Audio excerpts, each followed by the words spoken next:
Welcome back to the Now Morning Show. It's 22 minutes past the hour of 6 o'clock, and it's time to shine a spotlight on the wish list and expectations for the upcoming budget sometime in October 2025.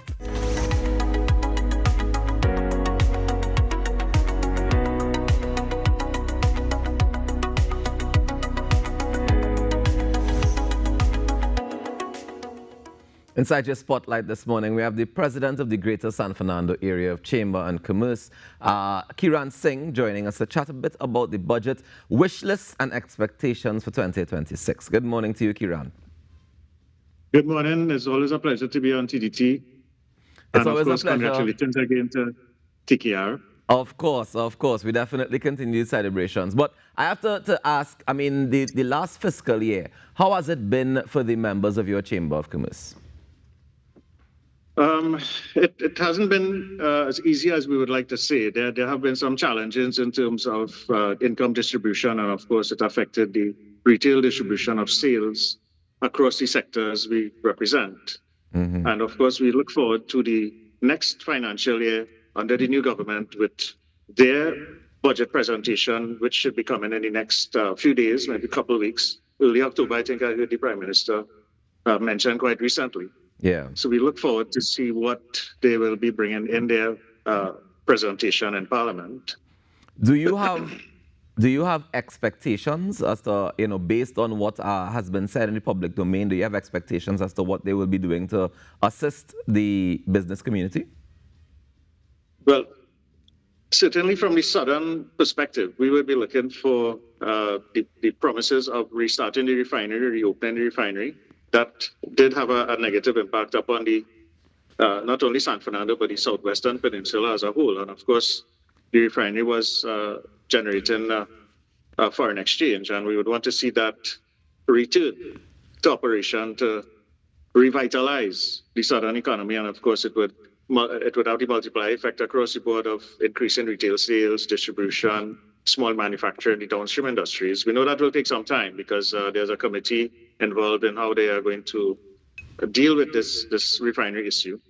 But while that is going on, we need to look at other sectors that can generate income in the short term, medium term, long term. And what we need to look at, of course, again, the diversification of the economy. I mean, we've been beating this for several decades as to diversification, and it's been kind of languishing.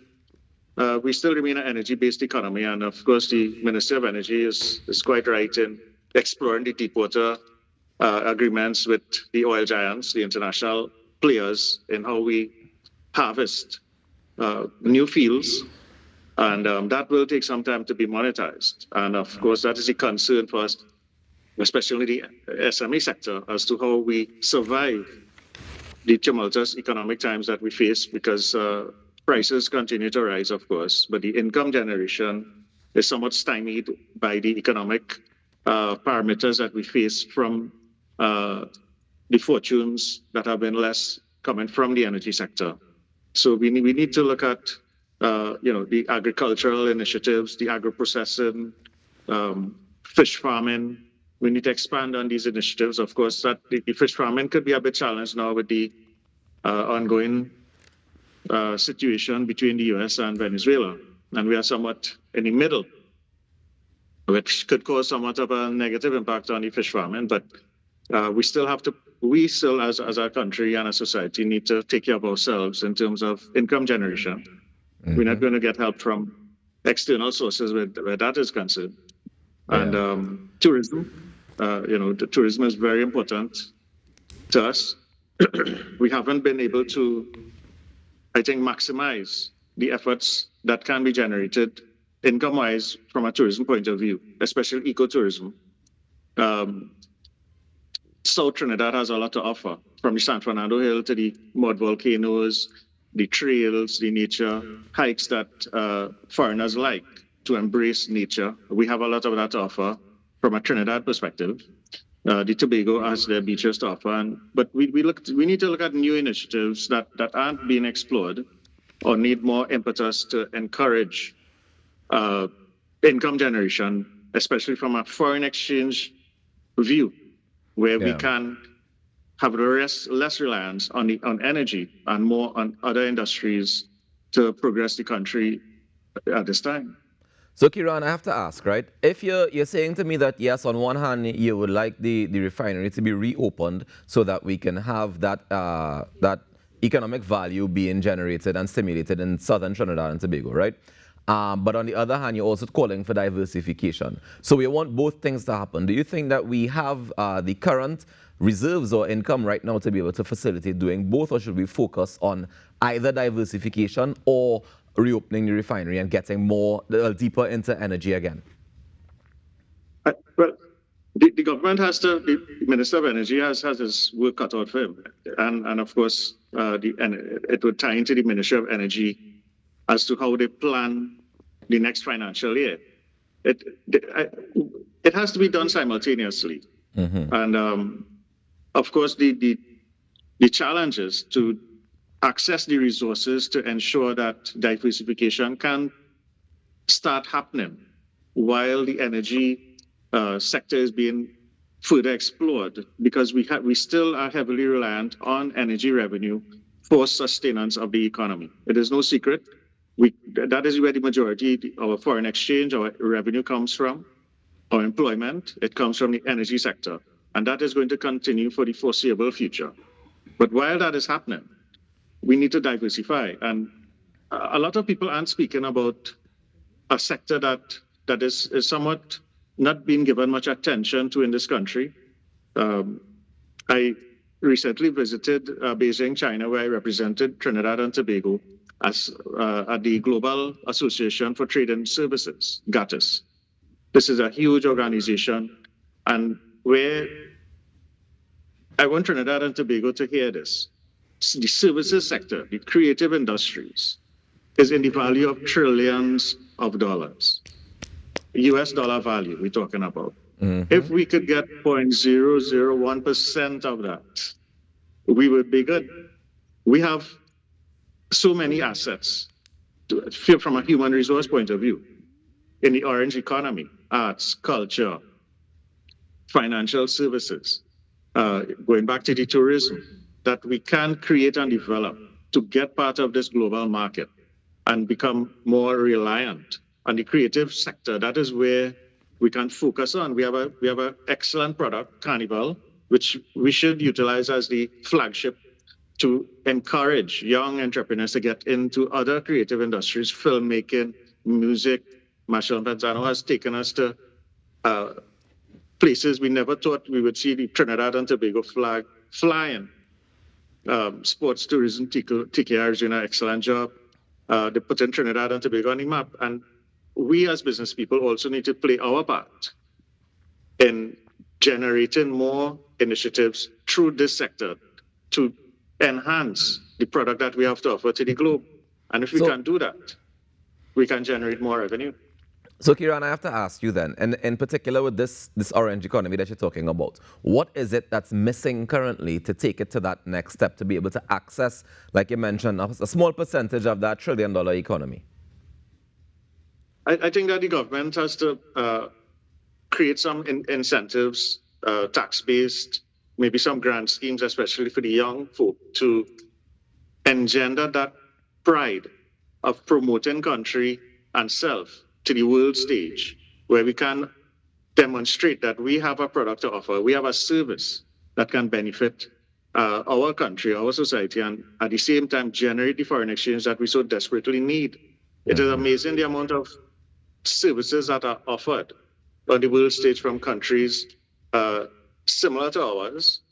They may be larger in geographic and population, but the products they offer, we can, as a small country, offer the same product at a lower cost, generating the revenue that we need. And we've been beating the iron about agriculture and tourism as part of the diversification, but the creative industry sector is something that hasn't been given much attention to, and I hope that the government in its budget presentation speaks to incentivizing the entire creative sector to a point where we can reap the rewards internationally from the amount of services we can offer within our own boundaries.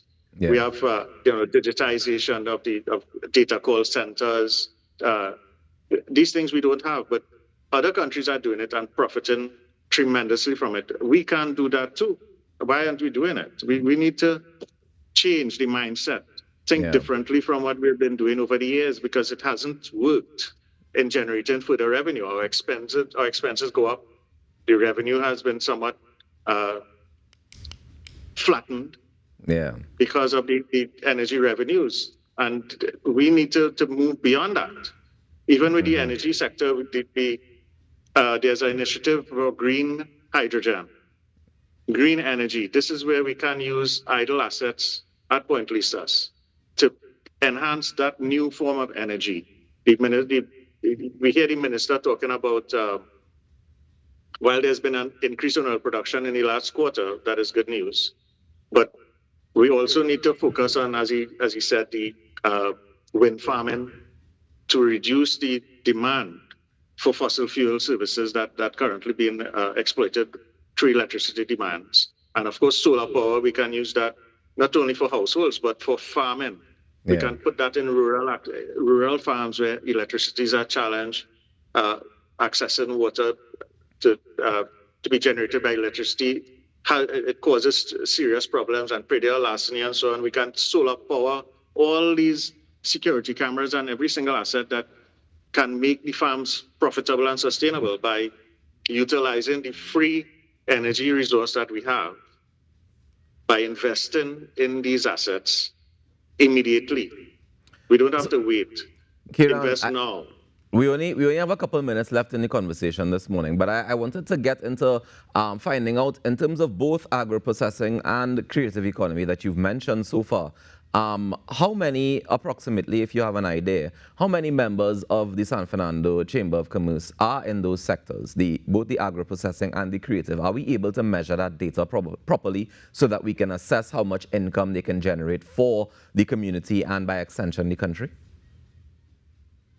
The San Fernando Chamber, we represent all these sectors of the economy, of course, but the agricultural sector is not we don't support, we don't have the majority of members in the agricultural sector. We have companies and individuals who benefit and support the agro-processing industry downstream, even though they start at the farming stage. The percentage of members are on the lower side, but we work together from a southern perspective to enhance the national product of how we offer the agricultural product to the country, and of course, a potential export. So the idea is that what the members are seeking is that if they're given further incentives, especially the young persons, to get into agriculture, to get into agro-processing, and we have agro-processing facilities in Moruga, for instance, that are underutilized. We can develop more of these plants, these facilities, to encourage the youths to get into small farming. This is what we've been hearing from the members that exist within the agricultural fraternity, that they can produce similar type products, work closer with NAMDEVCO, set up a digital farming system where the farmers can go directly to supermarkets, an export center where they can put similar type products like pepper or short-term crops like pineapple or whatever it is, where we can put that into a container and export it, because one farmer would not have the capacity to export a container. But when we get several farmers together with the same product, we can export and generate that revenue stream that we so desperately need. Yeah. And what about the creative section? You have many members you have in that part and are being supported. Of course, currently. Yes. We have Hansley Ajoda. He's been making films very quietly, but he's gone to the international stage where he's exporting the films. I know TDT did showcase a couple of his films within the last few months. Yeah. He's currently producing additional films, and this is being done without government support. This is being done through the private sector, and if this is generating other young persons to get into acting, to get into filming, to get into directing. And the film industry, we know, is a multi-billion-dollar industry. This can generate net foreign exchange. It requires very little for import of any type of product to activate a film or a TV show, a documentary, and we have so many things to offer through the music, the culture. The creative industry is somewhere we need to pay more attention to.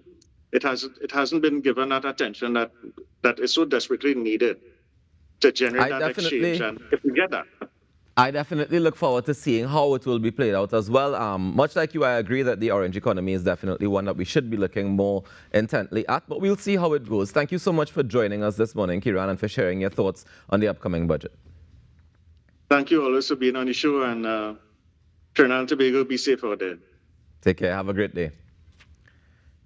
Ladies and gentlemen, that's Kiran Singh, President of the Greater San Fernando Area of Chamber of Commerce, joining us to share his budget expectations and wish list for 2026. Let's take a quick break and we're coming back with more. When we come back, we're talking art, so stick around.